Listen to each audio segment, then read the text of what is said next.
안녕하세요. 저는 30대 중반의 평범한 주부입니다. 제가 사회생활을 오래 하지 않았고 사람을 많이 만나보지 못했기 때문에 몹시 못난 사람들과 그들의 어리석은 행동을 겪어온 경험 덕분에 이렇게 글을 쓰게 되었습니다. 이들이 시댁 식구들이었는데 이제 와서 생각해도 진심으로 멍청하고 어리석은 사람들이었다는 생각이 절로 듭니다. 어떤 사건이 있었는지 간단히 이야기해드리겠습니다. 제 남편과 저는 같은 회사에서 만나 5년 동안 연애한 후 결혼했습니다. 지역은 달랐지만 가끔 마주치면 서로의 호감을 표현했던 것이 아마 입사한 지 몇 주 만에 연인 관계가 된 이유였을 겁니다. 그러나 장기 연애를 거쳐 결혼을 하게 되었지요. 제 친정집은 부모님과 오빠까지 총 4명이었는데 시댁책은 남편을 포함해 15명이 참석했습니다.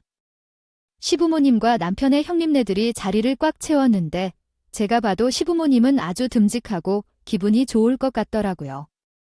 아들 셋과 딸 셋이 다들 건강하게 장성해 각자 사업을 하고 예쁜 가정까지 모두 이뤄냈으니 대단한 부모님이라 생각했습니다. 그래서 남편과 함께 우리도 아늑하고 안정적인 삶을 살겠다고 믿고 의심치 않았습니다. 다행히 상견례 자리는 화기애애하게 마무리되었고 한 달 뒤 성대하고 아름다운 결혼식을 올리게 되었습니다. 결혼식도 수많은 손님들로부터 축하받고 마무리되어 더 바랄 게 없었죠. 신혼집은 체력이 출중한 시아버지가 신축 아파트로 마련해 주셔서 결혼 생활을 시작하면서 큰 호화를 누리게 되었습니다.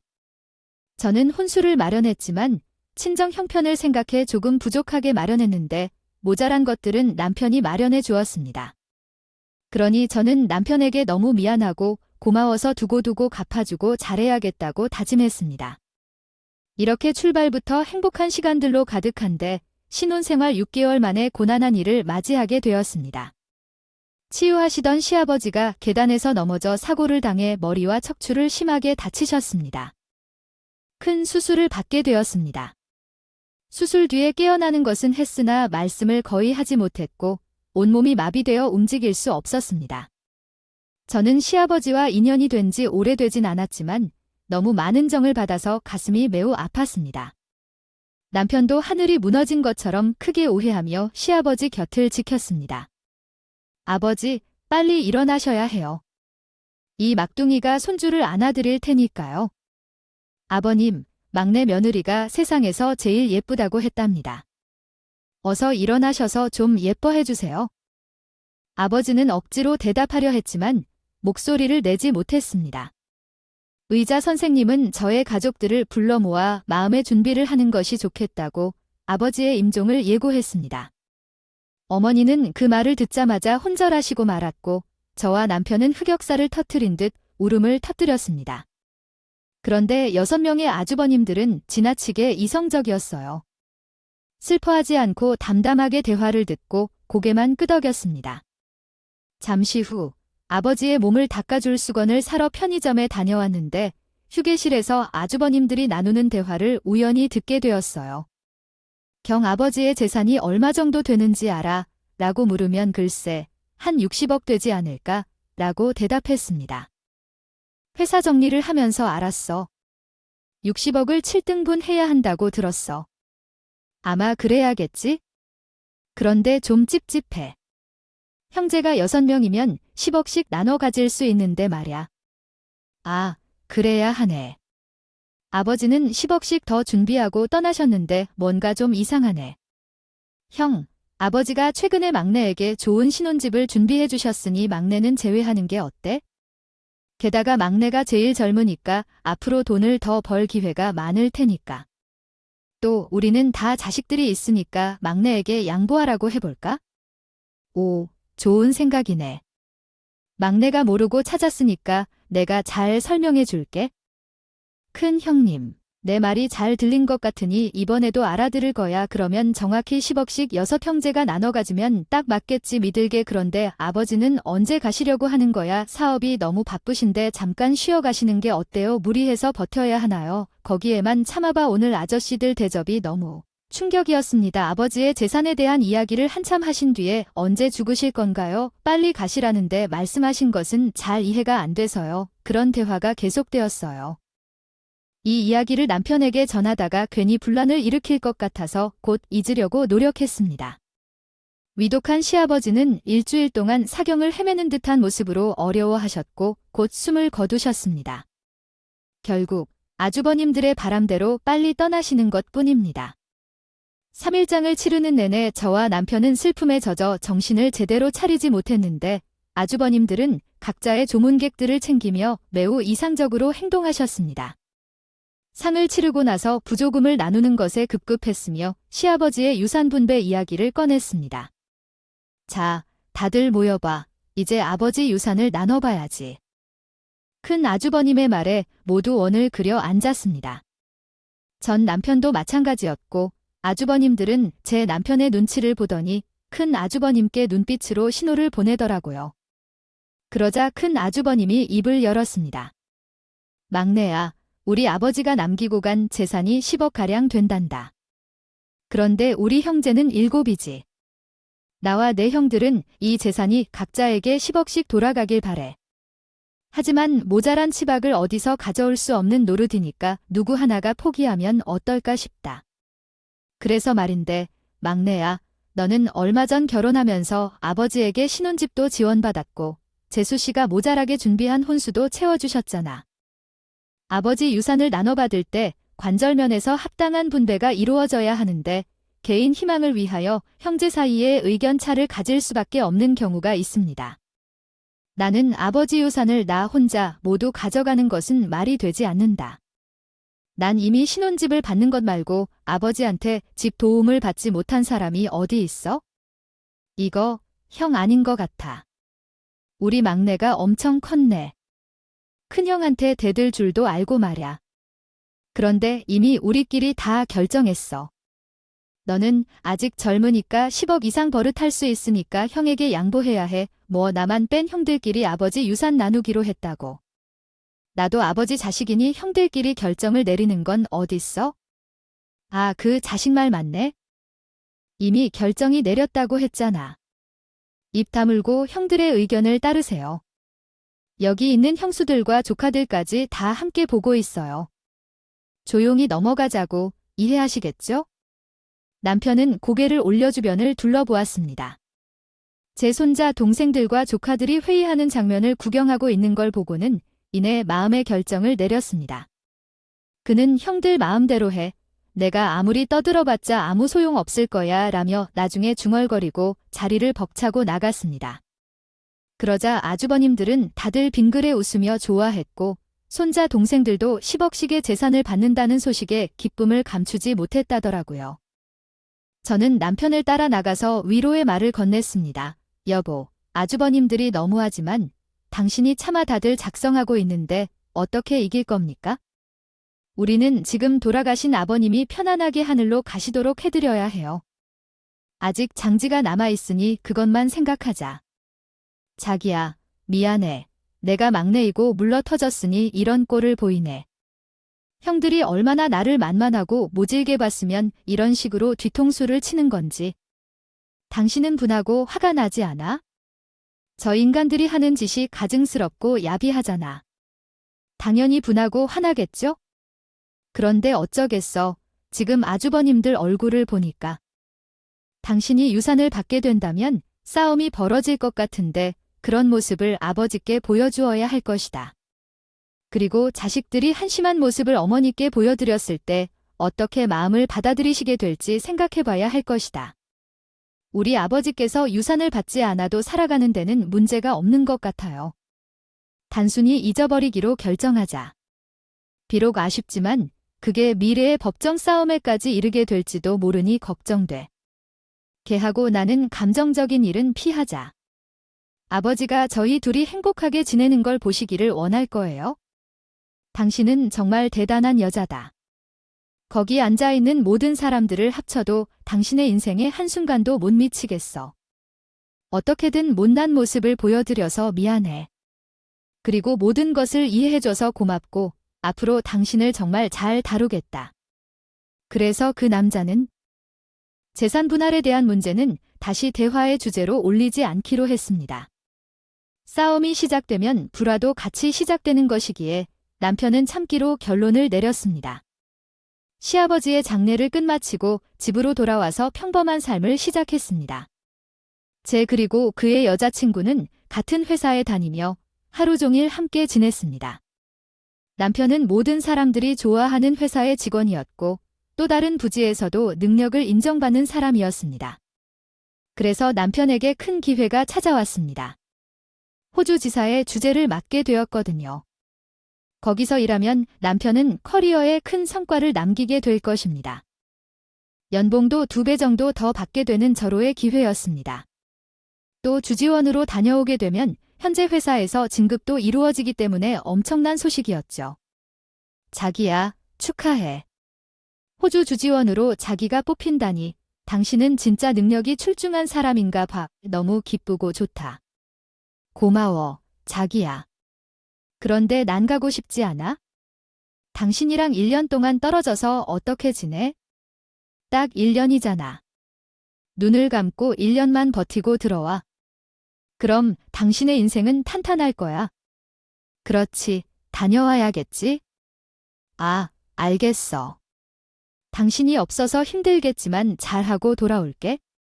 대신 매일 영상통화하기로 해. 하루도 빠뜨리지 말아야 해요. 그래서 남편은 호주로 떠나게 되었고 저는 홀로 신혼집을 지켜야 했어요. 매일 남편과 북적거리며 지내다 보니 이제는 이불을 다시 덮고 보내게 되니 외로움과 심심함이 더해졌어요. 그래서 그 친구와 영상통화를 하게 되면 참았던 수다를 쏟아냈습니다. 하지만 남편과는 자주 영상통화를 하기 어려워졌어요. 시차도 있고 남편의 바쁜 업무로 간단한 통화나 카톡으로 소홀히 대신하게 되었거든요. 시간이 조금 지남에 따라 남편 없는 삶에 조금은 적응해 가는데 가슴 한구석에는 여전히 허전함을 느끼며 뭔가를 해야만 하는 마음이 드는 것 같았어요. 생각해보니 시아버지가 돌아가시고 한 번도 시어머니를 찾아뵙지 못한 채로 지내온 것을 깨달았습니다. 덜컥 죄송한 마음이 들어서 주말에 당장 시댁을 향해 떠났습니다. 연락을 하지 않고 깜짝 놀라게 해서 작전이었던데요. 버스를 타고 3시간 만에 시댁에 도착한 저는 들뜬 마음으로 초인종을 울렸고 잠시 후 현관문이 열렸습니다. 누구세요? 어머, 여기는 저희 시어머니 댁인데요. 아, 전에 살던 할머니 찾으러 오신 모양이네요. 네, 그럼 저희 시어머니가 이사라도 가셨나요? 맞아요. 저희는 얼마 전에 이사했어요. 다른 가족들은 연락해서 찾는 게 좋겠네요. 아내, 실례했습니다. 안녕히 계세요. 저는 괜히 연락도 하지 않고 온 걸 후회하며 바로 시어머니께 전화를 드렸습니다. 제가 받은 내용을 좀 더 자연스럽게 다시 쓴 예시입니다. 전화를 걸었더니 없는 전화번호라는 목소리가 들렸어요. 정말 이해할 수 없는 상황이었죠. 그래서 남편께 전화했더니 그분이 숨겨온 비밀을 말해주셨어요. 사실은 지금 엄마께서 요양원에 계십단 거래요. 왜 어머니께서 집을 두고 요양원에 가셨냐며 이해할 수 없는 상황에 대해 질문했어요. 자세한 사항은 잘 모르지만 아마도 엄마께서 몸이 많이 힘든 것 같아요. 누군가가 돌봄을 아무것도 없이 지내기 힘든 정도예요. 몸이 불편하신 것 같아요. 형제들끼리 상의를 거쳐 요양원을 선택하신 것 같아요. 저도 며칠 전에 형에게 문자로 통보를 받았어요. 받았어. 정말 기가 막히고 화가 치솟았습니다. 당장 아주버님들을 일렬로 채워서 줄따기라도 때리고 싶은 심정이었죠. 하지만 일단 시어머니를 만나는 것이 급선무였으니 그이에게 요양원 주소를 알려달라고 했습니다. 결국 저는 다시 버스를 타고 2시간을 달려 시어머니가 계신 요양원에 도착했습니다. 이윽고 요양사의 안내를 받아 시어머니가 계신 병실로 들어갔습니다. 어머님, 이게 누구야? 막내 며느리 아니야? 여긴 어떻게 알고 찾아온 거야? 저 지금 어머님 댁에 다녀오는 길이에요. 어머님이 보고 싶어서 찾아갔는데 웬 낯선 사람들이 거기서 살고 있더라고요. 그래서 남편한테 전화했더니 어머님이 편찮으셔서 요양원에 가셨다는 이야기를 들었어요. 저는 구구절절 설명하며 시어머니 귀가 따갑도록 수다를 떨었습니다. 도대체 전화는 왜 정지를 한 것이고 아주버님들은 하나같이 시어머니를 모셔가지 않았냐고 불면 소리를 했답니다. 요즘 시대에 누가 아픈 눈이냐를 데리고 살려고 하겠니? 그래서 요양원으로 오기로 한 거지? 그래도 여기 무척 좋아. 요양사들도 다들 선하고 착해. 밥도 맛있고. 잠도 잘 잔다. 어머님 누가 그걸 몰라서 물어요? 아무리 그래도 아들이 7이나 되는데 외롭게 혼자 이런 곳에서 지내는 것이 말이나 되네요. 진짜 모두들 너무 혼란하시네요. 자식이었으면 뼈도 못 추렸을 거라고요. 아유, 우리 막내 며느리가 시미를 웃겨주는구나. 세아가 이렇게 찾아와줘서 너무 고맙습니다. 네가 말동무가 되어줘서 오늘 하루 즐거웠다고요. 저는 시어머니의 눈을 보고 무언가를 결정하고 말았습니다. 어머님, 짐을 싸세요. 아니요, 제가 쌀 테니까 가만히 앉아 계세요. 짐을 왜 싸나요? 제가 어머님을 모시고 살려고요. 지금 남편이 호주에 있어서 외로웠는데 어머님이랑 살면 정말 재밌을 것 같아요. 어머님 좋으셔서 모시고 가는 거 아니에요? 이게 겨울인데 이러는 거니까 가만히 계세요.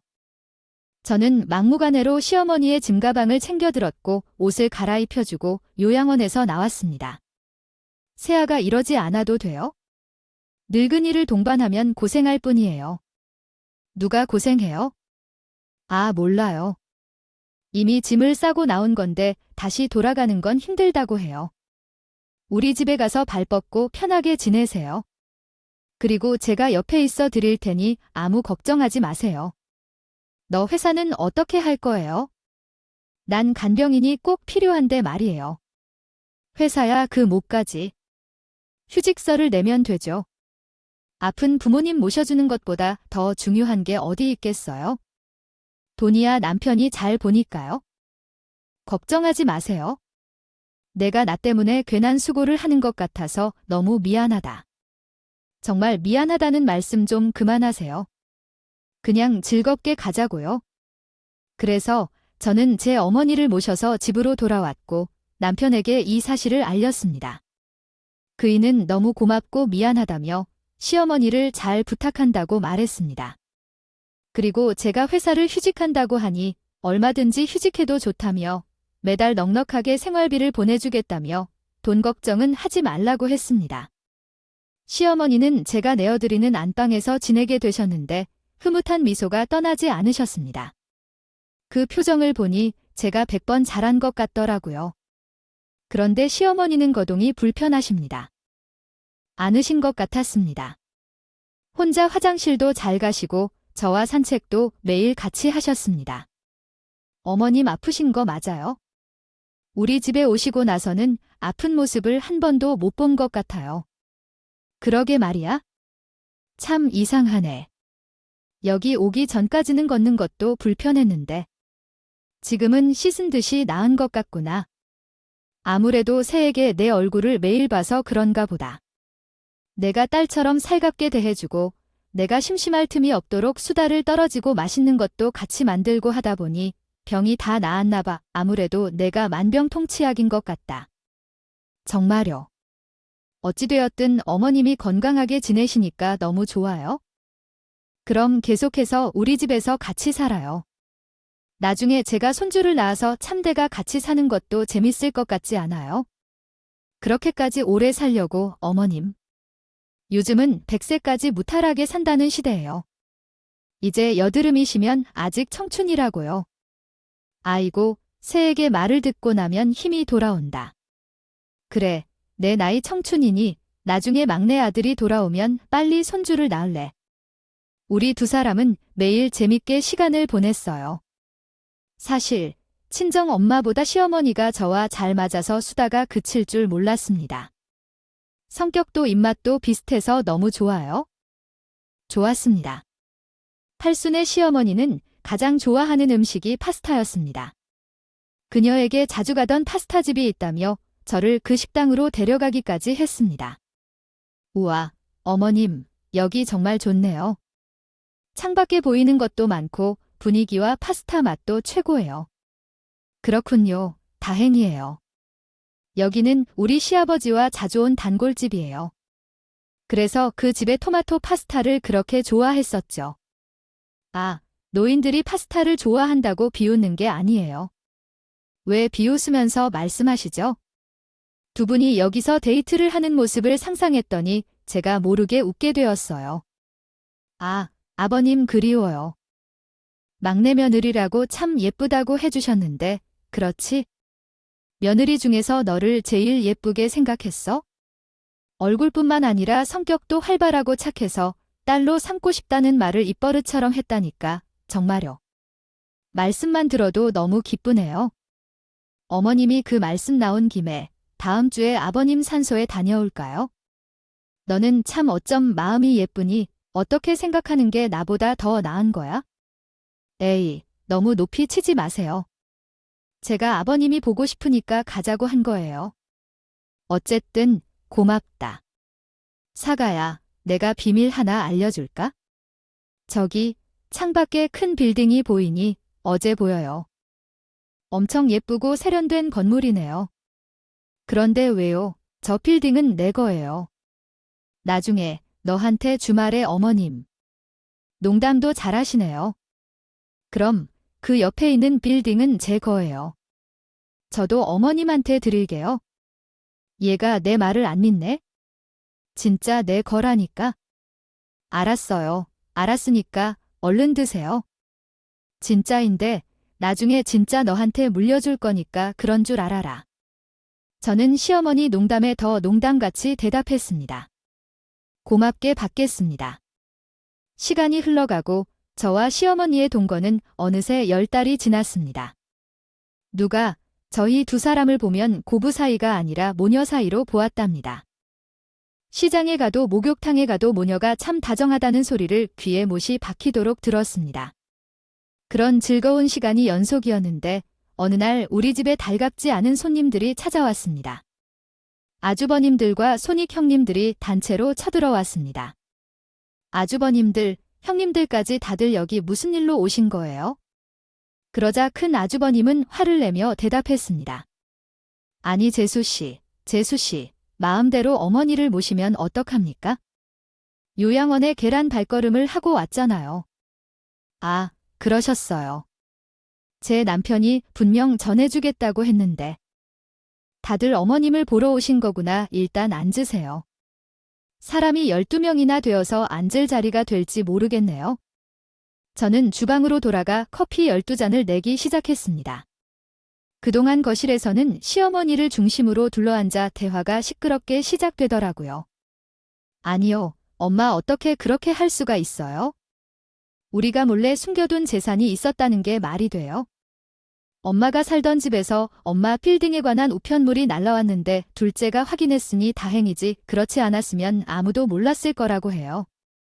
이야기를 듣다 보니 몇 달 전 시어머니가 파스타집에서 당신이 당신의 빌딩이라고 언급했던 순간이 떠올랐습니다. 그것은 농담이 아니라 진심이었던 것이죠. 커피를 들고 거실로 나갔다가 한 잔씩 돌리는데 다들 필요 없다며 거절했어요.